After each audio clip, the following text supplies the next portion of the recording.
Hey everybody, thank you so much. We got C. Travis Johnson with us, Louisiana State Representative here at the Louisiana State Capitol Rotunda. Thank you so much for coming on, and I really appreciate it. Thank you for having me. I tell you what, we're almost on the last couple of days here at session. Yeah, 3 more days.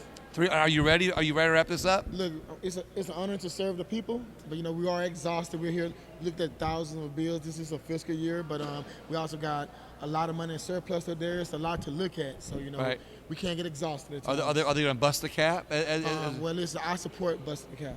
Okay, no, and I didn't mean that in a negative way. I'm just saying, in general, they busted it. Yeah, well, for me, I'm going to vote to remove the discretionary spending limit, so I hope that the other members do it as well. So you're choosing to make investments in Louisiana. You have to. I mean, it's not often that we get surplus money, so we utilize that money to work on projects that we normally couldn't have, and so I'm excited about that. Well, I'm going to go through your legislation here real quick. You got HB 36 provides for the Delta Agricultural Research and Sustainability District.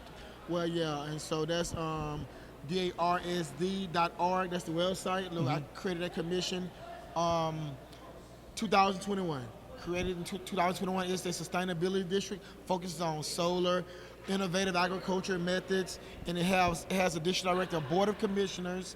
It also consists of 5 university presidents. Yeah. And it's important because my district is in Northeast Louisiana, a very impoverished district.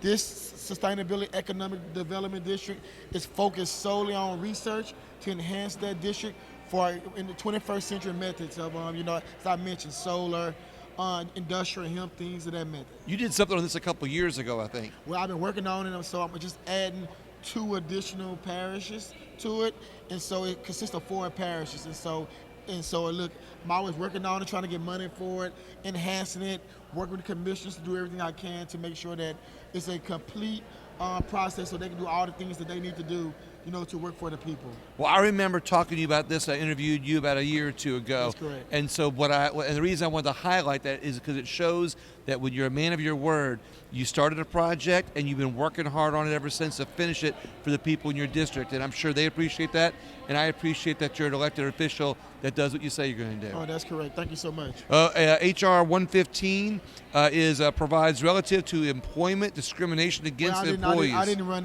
that bill. I chose not to run that bill. Okay.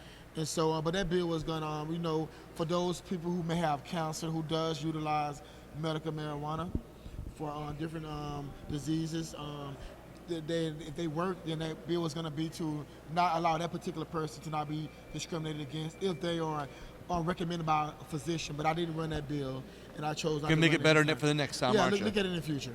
HB 275 provides relative to Concordia Parish Hospital Service District 1. And that's a very simple bill. I brought it to per diem, to allow the per diem to go from $100 to $200. We have a new hospital in Concordia Parish is doing a state-of-the-art hospital. We had a very old hospital before that, so the board of the commissioners are doing a great job. We want to make sure that they get the per diem they need to be able to bring the human capital needed to make sure that the hospital is ran efficiently. And so I was happy to bring that local bill. So why does the legislature have to be involved in raising their per diem? Oh yeah, no commission, no state commission or no district commission can make any decisions without the legislature give them the authority to do so. This is a state hospital? It's a rural hospital. Rural yes. hospital, okay. And so every hospital in the state have to, on their board, they cannot make any decisions without coming to the legislature. I got you. I didn't quite realize that. When it comes to pay certain things like the commission, which oversees our day-to-day operations. Right. Well, not day-to-day, but oversees the operations of the hospital. Then those certain things that does have to come before the legislature. I understand now. 419 provides relative to Medicaid coverage for the psychiatric collaborative care model. Yes, and that bill is right now pending in Senate Finance. It's really mental health is a really big issue in Louisiana. We have a lot of facilities that are not there to service the people. So this was really it's a collaborative type of bill where it brings the doctor, the physician, the caseworker, and the counselor all to help the patient be able to get the help they need to be evaluated. And so there's already a federal program. We're trying to get Louisiana to tap into the program so that they can do it. So right now it's pending. We're trying to see what we can do to get it out of Senate finance. Sounds like you brought a lot of people together to form this one. Well, yeah, it's a lot of folks, including the Department of Health and some physicians and folks who are, all rooting for this particular bill. 436 provides a state sales tax exemption for certain farmers for acquisition of renewable energy systems and items and services for energy efficient improvements. Absolutely. As I told you earlier, solar is, we're all transitioning. These Entergy, Cleco, these big companies are all transitioning. And so if a farmer have used solar to power their little shed, then they would be exempt, and they can get an exemption and a credit. And so that's all they was trying to do, to incentivize our local farmers to be able to move forward into the 21st century that we're getting ready to do anyway. Right, exactly. So just trying to incentivize them to move forward and take advantage of the opportunities. Just another piece of the puzzle for the little guy. That's correct. All right.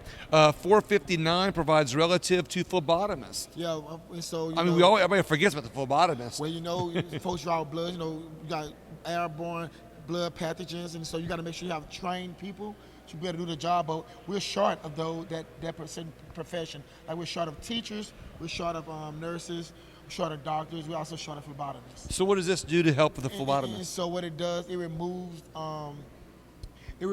the training, so they can be trained under the laboratory, and they don't have to go do all these certification and tests. If they under a hospital, a nursing home, or a lab, then they can be waived, so they can get into the process quicker. If you're not under one of those, a nursing home, hospital, or under a doctor, then you have to go take all these tests. It can be very expensive. They only make almost sometimes $14, $12, $14 an hour. They spend all these dollars just to be a phlebotomist. Yeah. When it's too costly, when we found a shortcut, but it still protects public safety while adding more phlebotomists. Did this one pass? It did pass. It's going to the governor's desk for a signature. All right, we got HR HCR 85 urges and requests the Louisiana Department of Wildlife and Fisheries to study the feasibility of allowing a black bear hunting season. Yes. That's pretty interesting. Well, it is very interesting. I'm northeast Louisiana, so the black bear population has recovered. Actually, it's recovered too well, and so they're now in residential areas. They're destroying crop. So I don't say hunting, more like a management mechanism. So I'm kind of like they do the alligator program. Exactly. You get a tag for a bear. Yeah, exactly. The people with all those black bear license plates, they're going to be mad, though. Well, we got to protect the people that live in northeast Louisiana.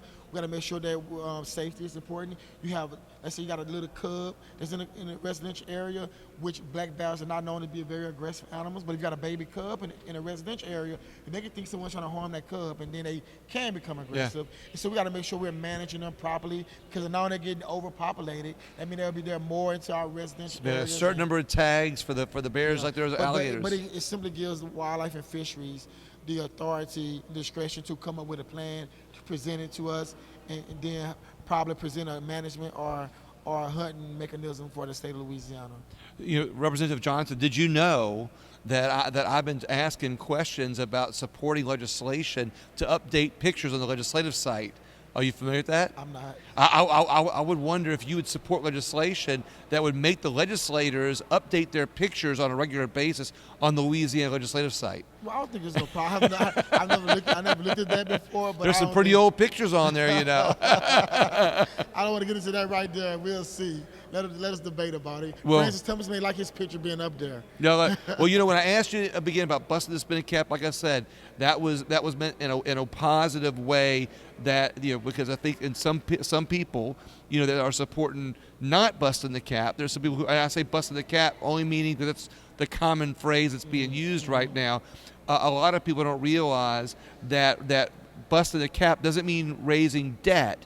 It just simply means that we can spend more. And if you want to explain that, I wanted to give you that opportunity. Yes, as you just stated, we have a surplus of money this year, and so in order for us to be allowed legally to use that surplus money, we got to vote to allow the legislature to use that money. And if we vote on SCR, I think it's 3, then we'll be allowed to use that money for additional projects. That's all it's doing. It's not raising any debt or anything. It's just using surplus money that was accumulated through good deeds of the governor and good deeds of the legislature managing money properly to give us that surplus. And so that's all it's doing. Thank you for explaining that. I really appreciate it. Yeah. Representative Johnson, thank you so much for being on that. I really appreciate it.